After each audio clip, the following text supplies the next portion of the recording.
আসসালামু আলাইকুম। তুস্কা plus syrup এর কাজ কী এবং এর পার্শ্ব প্রতিক্রিয়া কী এটি জানিয়ে দেব। এটি মস্তিষ্কের কাশির কেন্দ্রকে প্রভাবিত করে শুষ্ক ও বিরক্তিকর কাশি কমাতে সাহায্য করে। হাঁচি, নাক দিয়ে পানি পড়া এবং চোখ দিয়ে পানি পড়ার মতো অ্যালার্জির লক্ষণগুলো দূর করে। সর্দি বা অ্যালার্জির কারণে নাক ও গলা বন্ধ হয়ে থাকলে তা পরিষ্কার করতে সহায়তা করে।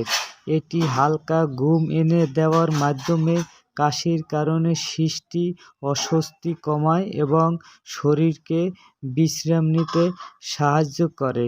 100 ml এর বোতল 85 টাকা। যারা আমার চ্যানেলটিকে সাবস্ক্রাইব করেননি অবশ্যই সাবস্ক্রাইব করবেন। সবাইকে ধন্যবাদ।